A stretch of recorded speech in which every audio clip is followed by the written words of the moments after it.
Hi, everyone. It's Bernadette from Equality Institute, and I am joined here today with our facilitator, Darnell Adams. Hi, Welcome, everyone. Hi, Bernadette. Hi, everyone. Darnell. We are here for 5 Things in 15 Minutes, which is my weekly LinkedIn live show, in which I'm joined by a co-host every week. And we talk about good news, good vibes in the world of diversity, equity, and inclusion. I care about this stuff so much, but what I have found in my work is that there are so many people who are sharing negative news. There's a lot of negativity out there. There's a lot of negative data. There's a lot of negative stories, and there's a lot of that's not my approach. What I think works really well is to share the good news. And there's a lot of successful, positive things happening in the world. And that's what I write about every week in the 5 Things newsletter. And then I come on LinkedIn live every Monday and we do a video recap of the 5 Things newsletter. So if you don't already get the 5 Things newsletter, you can subscribe by going to theequalityinstitute.com/join. Please feel free to ask questions in the chat. Please feel free to connect with us in any way and share this. If you really enjoy 5 Things in 15 Minutes, please let your network know. All right, Darnell. So this week's edition of 5 Things is focused on the Olympics. Have you been watching the Olympics? Yes, I love it. I'll watch everything. It doesn't matter. Like the most obscure thing, I could probably tell you what happened. I'm watching it all. How about you? Really? So I Yeah, picked the right co-host for this week. I hope so. That's really cool. I did not know that you were so much of an Olympics fan. That's fun. I am. I am. It's inexplicable, but it is what it is. I love it too. And I actually am not really enjoying the streaming portion of it, even though I have Hulu Live. I think it's less, I don't know, easy to navigate, I guess. But I always enjoy the stories. My partner was telling me how, she doesn't really get into it because she doesn't know the athletes. But that's sort of the magic of it to me, is to sort of see who emerges as the heroes and the sheroes and the stories that we remember and talk about for years to come. And we've definitely seen some of that these games. Yeah, and I will dig down sometimes if there's they do a little vignette on someone. I'll try to look them up and then kind of read a little bit more. I know that there's a way that they can package people on, Sure. which is good enough, but I sometimes it gets me curious and I want to know more about them. So it's so many stories, so many ways that people actually get there. It's pretty amazing. It's It is. inspirational to me. It is. I find it inspirational as well. I mean, even like just having on, like rugby. I don't know a thing about rugby. Having something like that on in the background, or like the canoeing race. I It's just didn't sort of know like good canoeing background noise. I have to say I didn't know canoeing was a thing. I mean, not that canoeing wasn't a thing, but I didn't know it was an Olympic, sport, so Exactly. Me either. And I think that there are some new ones this year, so maybe that's one of them. But anyway, in this week's 5 Things, what I really focused on is finding the inspirational stories. And what I was particularly inspired by in the world of DEI, diversity, equity, and inclusion, these Olympics, are the athletes who really use their platform to take a stand, whether it's for sexism, whether it's for mental health, but really, really use that platform on that global stage to stand up for equality, for fairness. And I'm going to start with the Norwegian women's handball team. Which I didn't even know handball was a sport either, an Olympic sport, who protested their skimpy bikini bottom uniforms by wearing shorts.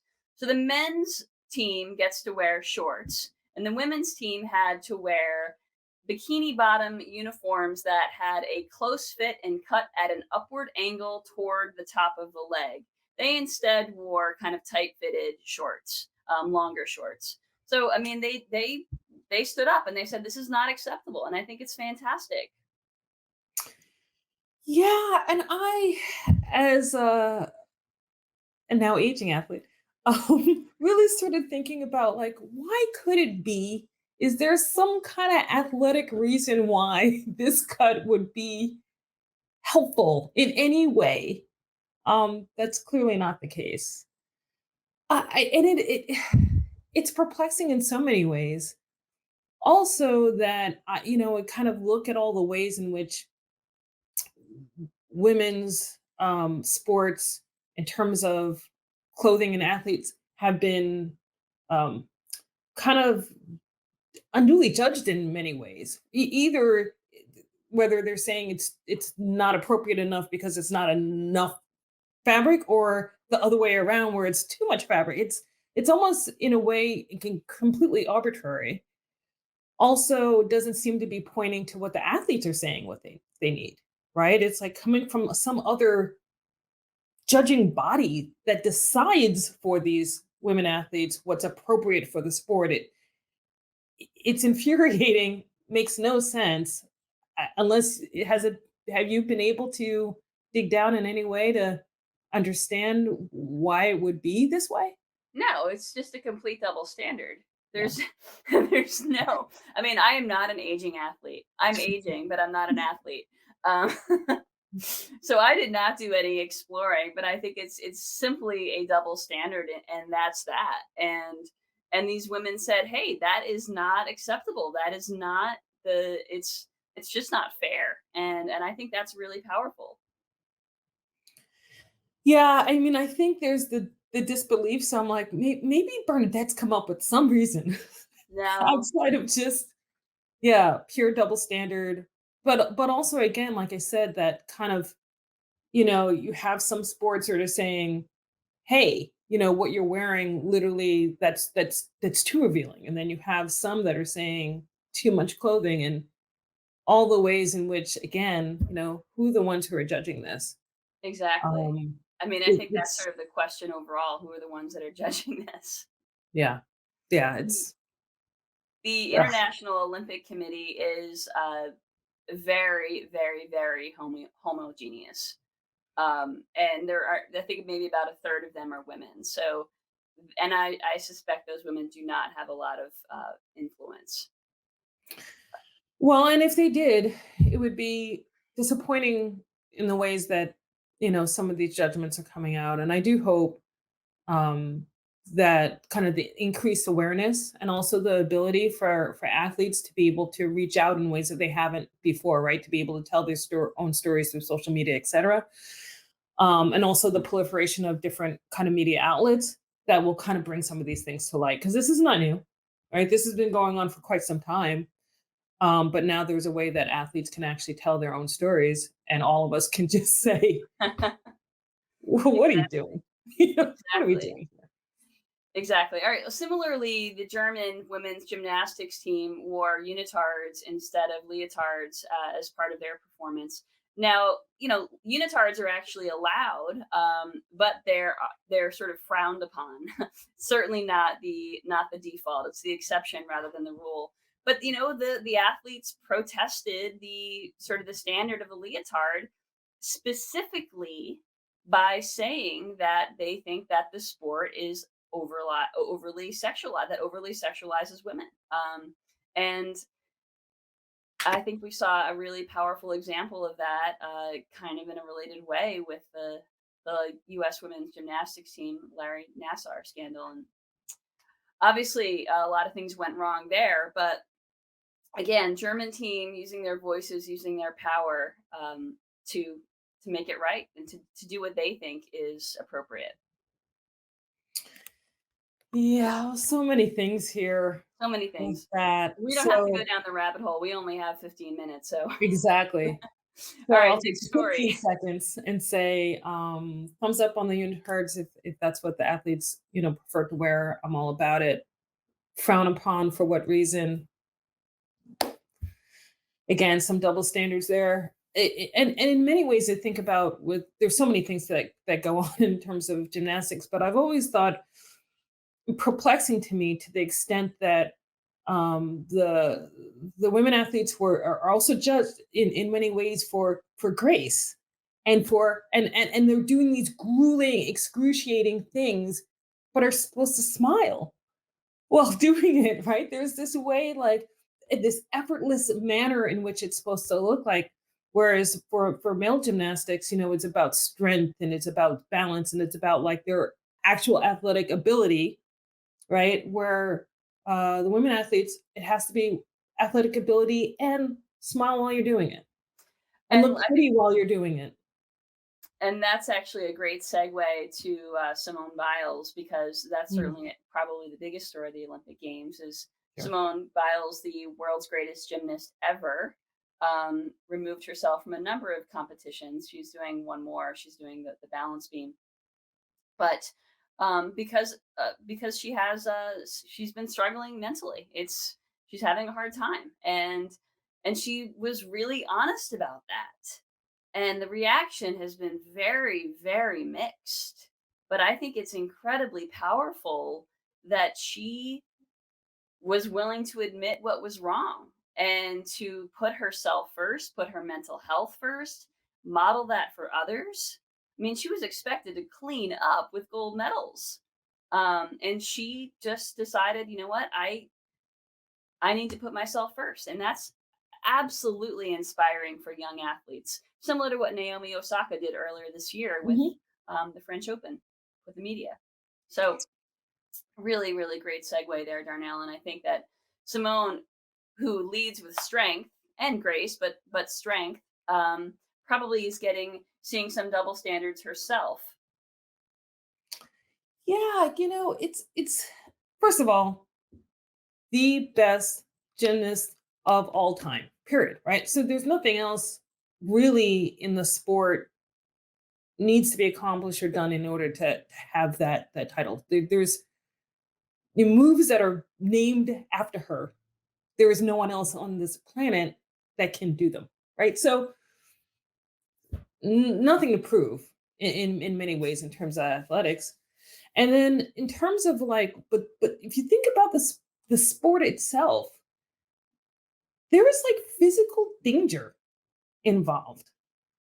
So what she was saying was not only am I not mentally, healthy enough right now to do this, but it could result in like actual physical harm. I applaud it. It is, sometimes I think some of these hero stories are a little bit turned in ways that don't make a lot of sense, right? Like, would we then lift her up if we found out later she had gone ahead and done these Olympic competitions under this kind of strain, emotional. I mean, under these conditions in terms of her mental health, and had hurt herself? Right. Then we would actually think that she's a hero to do such a thing, as opposed to saying, you know what, I'm choosing something else. I just I'm all for both Naomi Osaka and also Simone to say, you know what, I'm a person who has these other parts of me that are just not athletic. There are other things. They're young, they have a whole life to manage. Um, yeah, they did the right thing. And they're the ones who are saying they're doing the right thing for themselves. It doesn't even matter what I think, certainly. Yeah, absolutely. And I that's very well said. Very well said. Okay, a couple more quick stories. There were at least 172 out LGBTQ plus Olympic athletes at these Olympics. So more than ever before, including some who are trans and non-binary, competing transphobia, despite transphobic dissent. And they're showing up. They're doing it. And it's an incredibly brave, it's incredibly vulnerable, and they're creating possibility. They are possibility models for future LGBTQ plus athletes. So I'm inspired by that as well.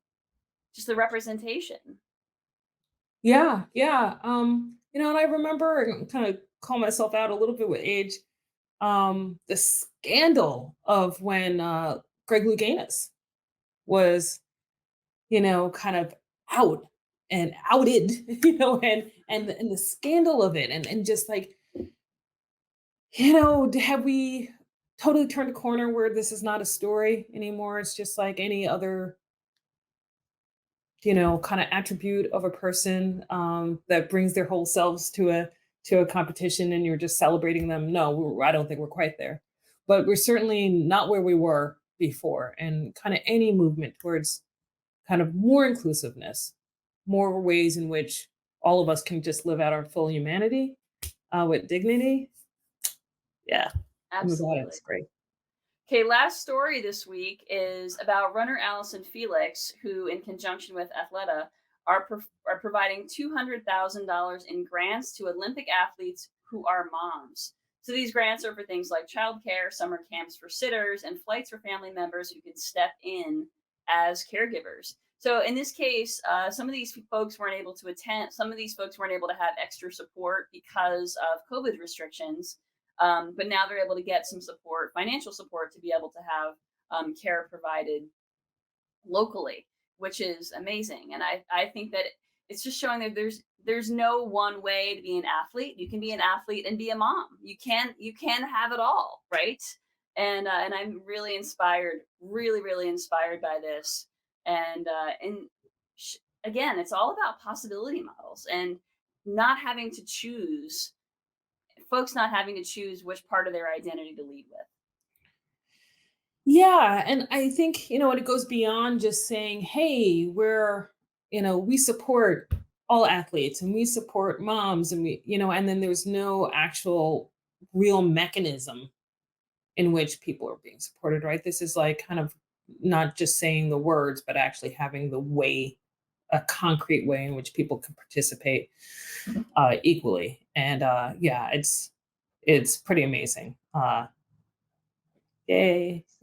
Yeah, Again, it's it's really like it's impressive. one of those things in many ways you kind of think like, oh my gosh, this didn't exist before? Huh. Exactly. I mean, I haven't watched that HBO documentary yet, The Price of Gold, but I plan to.